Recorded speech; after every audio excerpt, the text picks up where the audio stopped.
I'm under the notion that you should be sharing what you're up to and building a personal brand so people can follow along the journey. I think there's nothing more powerful than following someone's journey, especially business owners and operators, and like the day-to-day, what's happening, deals they're making, team they're getting on, how much they're growing their business, and you guys can follow along the journey because you get really invested in that. I think you need to be cautious when you're a personal brand of sharing that meets your tolerance level of what you can receive back.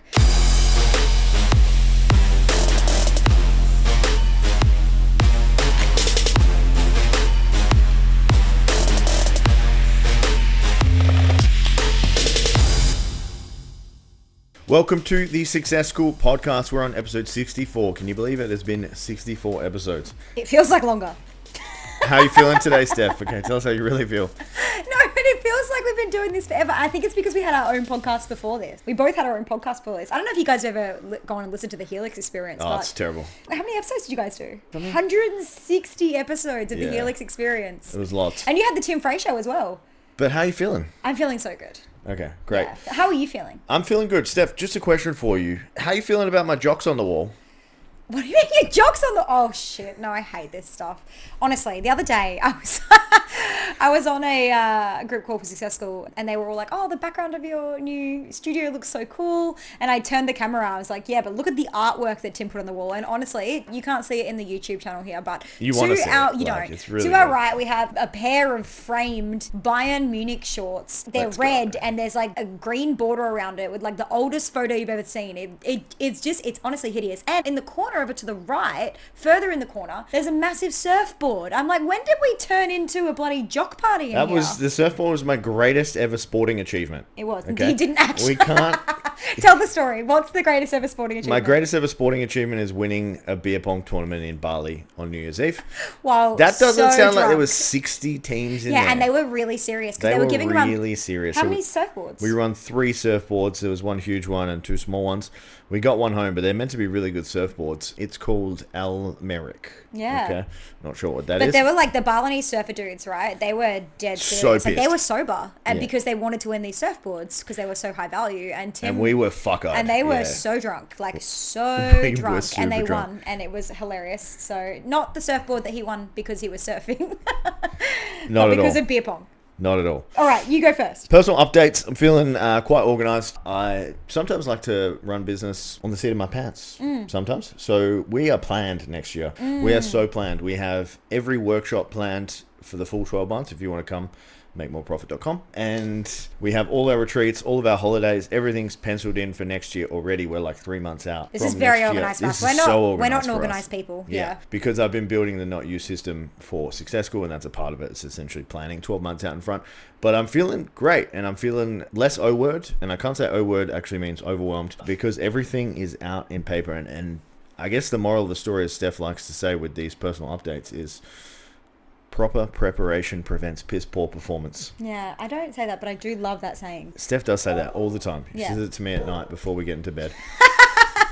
Okay. So get prepped. I don't know if we've spoken about what the episode is about today, have we? No. No, oopsies. Guys, the title of today's episode, in case you were wondering how long you should sit through this, is The Rise of the Personal Brand, and how personal is too personal for personal brands in 2024. So You should definitely sit through this, by the way. yeah, obviously, it's so worth it. Okay, so very, very cool update. My update is that we did a presentation a couple of weeks ago called 5,000 Leads for our clients. Great and name. It's Great just Great name. we're laughing because... Inside joke.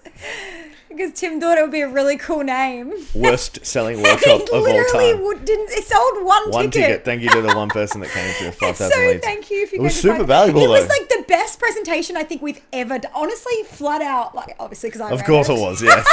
Yeah, it was the best one, of course. It was the Cult best following was way better. Okay, excuse me. If you were on 5,000 Leads and you were on cult following, no pressure, but it was really actionable, right? Yeah, It was so it's cult following. very actionable. So 5,000 leads, it was basically our 5 main strategies that we use to generate leads at 5,000, but we've generated way more than that, which is why the name makes 5,000 no a month, sense. And so, yeah, we ran that last week and it was so good. And immediately our clients started implementing the tactics. And one person with a really small, her name's Kate. Kate has a really small audience on social media. She ran one of the tactics. She got 70 new email addresses added to her email list overnight, even with a small audience. Guys, this stuff really works. It was really awesome. I think the lesson here is like lead generation actually gets to be really easy. You just need to know what you're doing. And to learn what you're doing, definitely reach out to us, because in Success School we teach this all the time. But it was awesome. I thought we were not pitching on the podcast anymore, and you're trying to sell your workshops. I'm not trying to like, just sell yourself. You're like, I'm the best. It was really, I mean, if you don't toot your own horn, who's going to toot it? So we're talking about Eminem. What's going on? Okay, so today, guys, Finger on the Pulse episode, we discuss a topic in pop culture, the news and media, and how it relates to your business owner.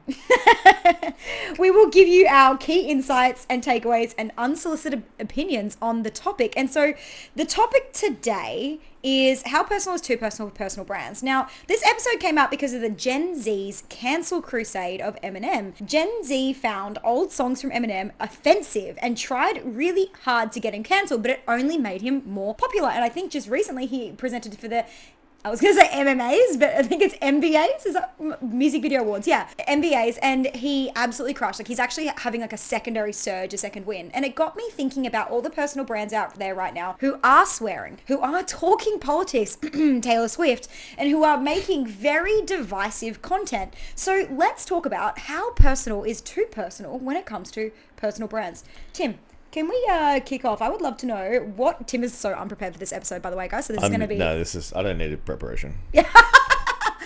What is a personal brand and how is it different to a like company brand? So I was excited you were going to ask me that question because I'm so prepared for it. I guess the difference between a personal brand and a company brand is a person is like a being. They have a soul, they have feelings, they have opinions, they have thoughts, beliefs, all those types of things, where a company brand essentially doesn't. I mean, you could make a company brand that was like a personal brand, but it'd probably look a little bit weird making up like a fictional character that was a company and had like a persona online. So they're the main things, is like personal brands have thoughts, feelings, actions, beliefs, those types of things, and then company brands don't. Company brands more talk about like the results they get, the clients they work with, their mission, their values, that type of stuff, whereas personal brands delve more into the personal stuff that only humans do have. Anything I missed there? No, I think I fucking smashed that out of the park. Let's totally go. Smashed it. Let's go. I wouldn't have put it. Who would have thought I'm a marketer? Personally, yeah. I wouldn't have put it in that way personally, but you actually nailed it, and I have nothing to add. I think it's absolutely perfect. I think personal brands. Oh, look, it's interesting because I think we have a few really cool clients who traverse the personal company brand really well, like M Sparrow. I'd say that she does a really good job of it, but it's rare to find, and I think it's a small business still. I think when you get to big company like Apple, it's really hard to infuse, a personal brand into the company. When it comes to personal brand, how personal is too personal, and what does that even look like?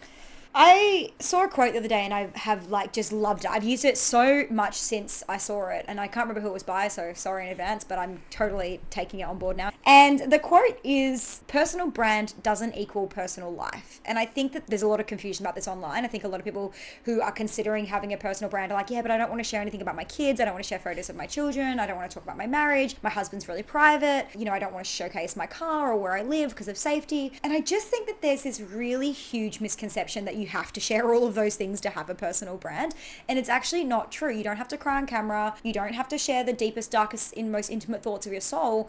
And I've been working with a lot of our clients on this. Like, Tim and I very rarely share particularly personal stuff on our social media. Like, you never talk about your parents. We don't talk about our dogs getting sick. We don't really even talk about our marriage that much on social media. It's not because we are trying to hide it. It's just because it's not really relevant to the people who are following us on our social media. They're not following us for marriage advice. And so we don't really talk about it. We talk about our personal opinions and our personal thoughts on the industry, on what we have expertise over. And so I think that you can have a personal brand that is a personal life. And I think people who do this are like, Taylor Swift, it's Steph Pace, who is a friend and ex-client of ours. And, she does a really beautiful job of the personal brand, personal life thing. And she shares a lot about her personal life, but you don't have to do that to have a business. What do you think? I agree with all the points. I guess I want to go into specifics, and we'll kind of talk about this, and we have no idea where this is going to go, guys. So we are talking about cancelling here, so don't cancel us for any of our opinions. But Steph, when it comes to personal brands, how do you feel about talking about politics, marriage breakdowns?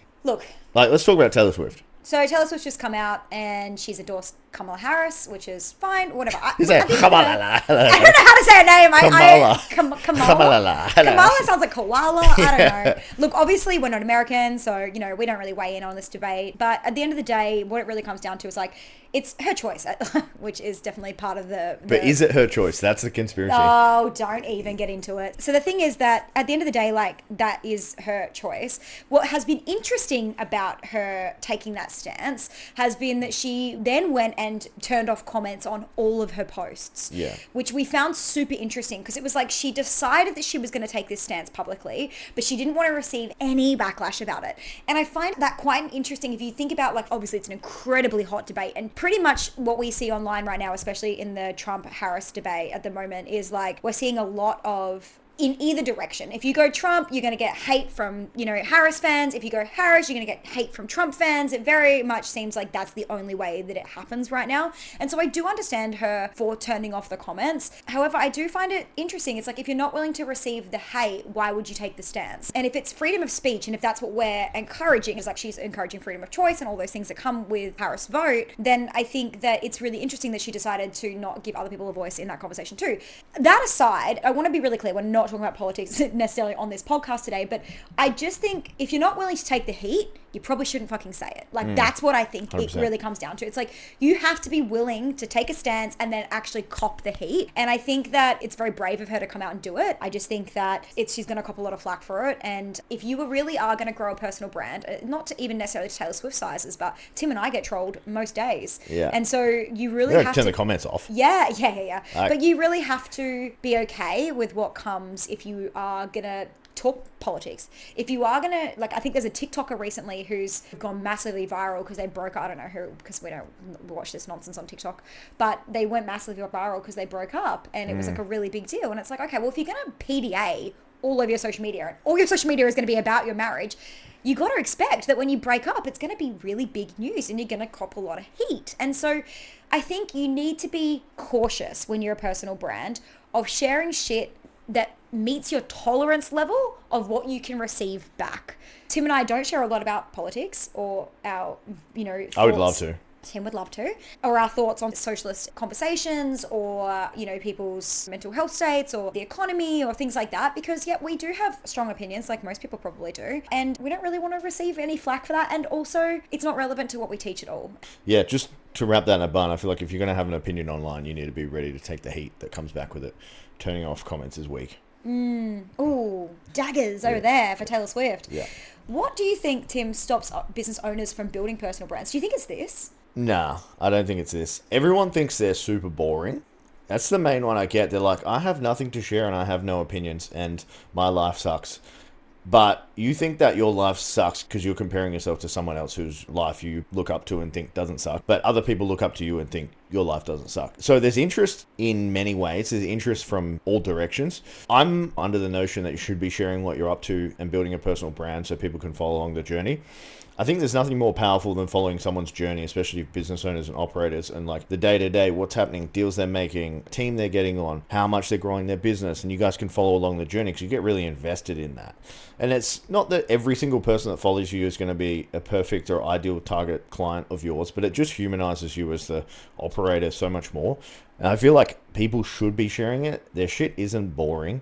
And I think it's really cool to see the journey of a lot of people. I think the other thing is like mindset. There's a lot of judgment that comes with it. Like, hey, I'm up to this, or I'm not doing much, or I'm maybe not working as hard as I should be. Like, there's a bunch of mindset stuff that comes in it. Anything I missed there? Yeah, I had a conversation with one of our clients, Laura, the other day, and she was like, I don't have opinions. And I was like, okay, let's talk about it. Just to be really clear, Laura, she helps beauty business owners become more profitable, which is a really cool niche. She's doing very well in that niche. And she goes, I just don't have any opinions. And I was like, I bet you do. And I said, okay, so let's say that a beauty business comes to you and she goes, hey, I'm making no profit, but my business coach has told me that I should open up a second salon so that I can make more profit. What would you say to her? And she so was fucking dumb. Yeah. And she was like, I would be so mad. And I was like, so you do have an opinion.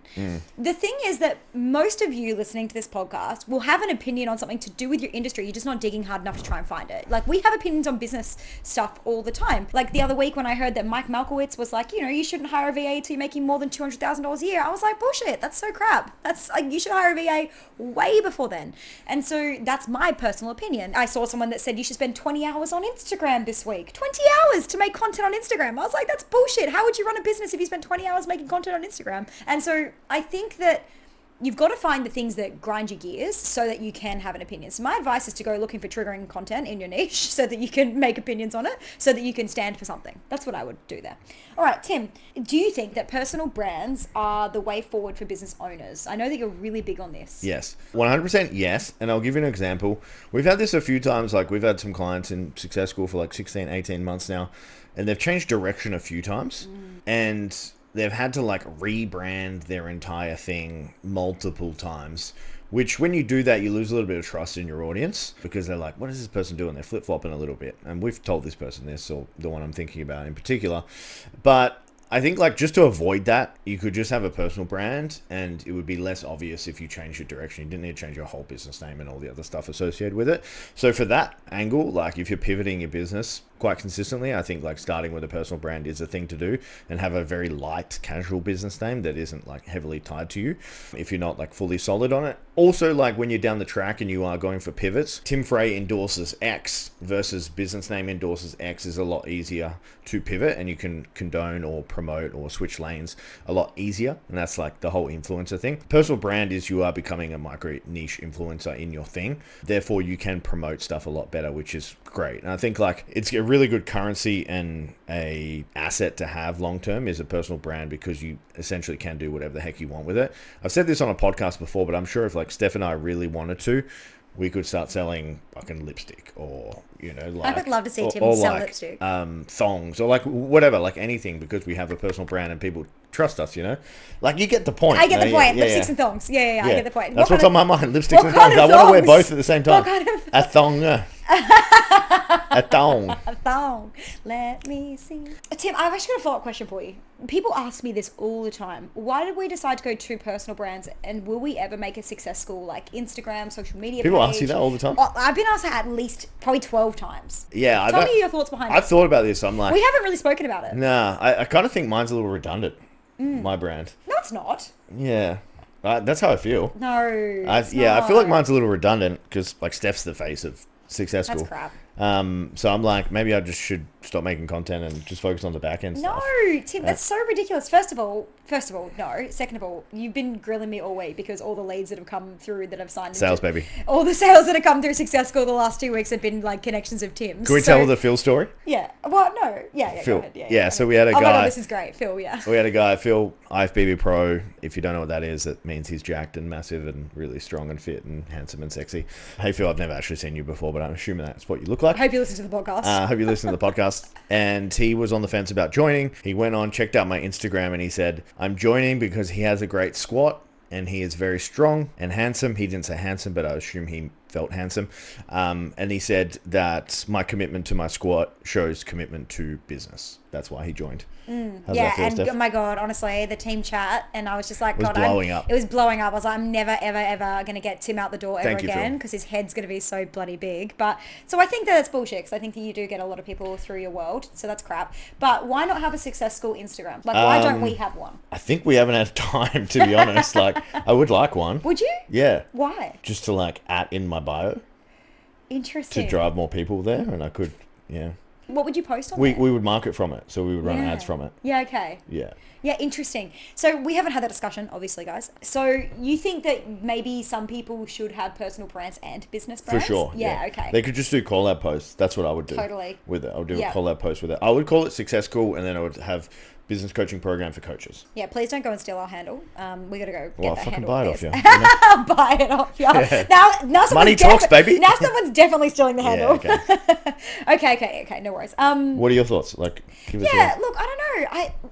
I think it depends on the amount of effort you want to put into it, because it's obviously a lot more content that you have to create. And I think you need to be ready to create that much content. I think you have to enjoy being on social media. That's what I think. I think in order to be a personal brand, you have to enjoy being on social media. I think if you don't enjoy at least one of the platforms, it's going to be really hard for you to create a social media account or a presence. The best social media presence and the best personal brand that are out there, they're on there all the time, like putting stories up and sharing quotes and scrolling and blah, blah, blah. So I do think that you need to enjoy at some level being on social media and consuming content. That doesn't have to say it's your favorite thing. Doesn't mean that you have to find it easy to make content. I think that if you really want to grow a big personal brand, it does require you to have some interest in being on the platform.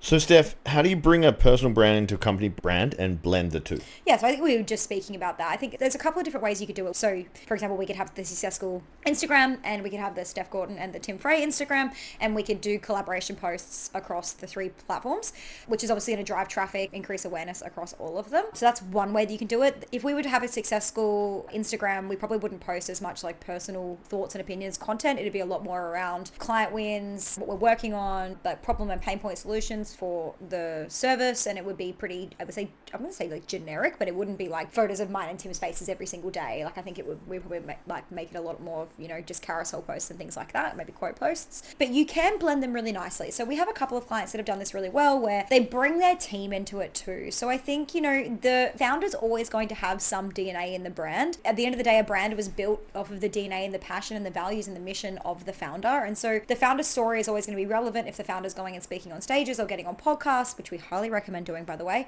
However, we don't necessarily want to bring that founder story, because most founder stories are created in some level of pain. And so we don't really want to lead our founder story all the time. It depends on what your business is, but with, that pain, we don't really necessarily want to tie that to the brand.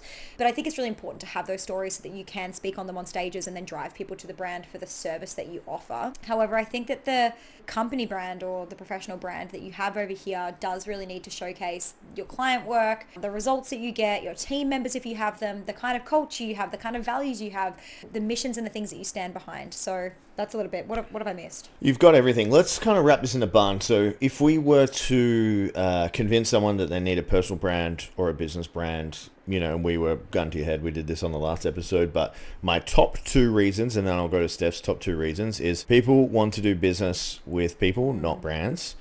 And the second one is your reach and engagement are going to be a lot higher on a personal brand because they feel like they're interacting with someone, not no one. Mm-hmm. I would definitely do the first one the same as you. I concur. The second one I would say is that it allows you to pivot. Tim and I, we love being business coaches. We love Success School.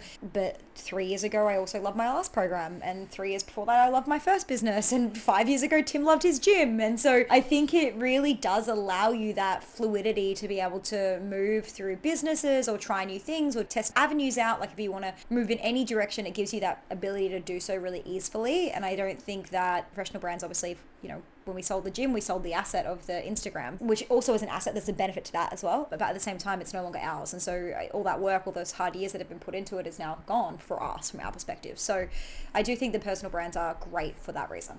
Awesome, guys. If you got something from the show, don't forget to send us a DM on Instagram. I'm at RealTimFrey. Steph's at Steph Gordon for now. 2 underscores on the end. If you're new around here, obviously leave us a review, follow the show, all that good shit. We really appreciate you. We'll see you guys next week. That was a fun one. That was fun. See you next week.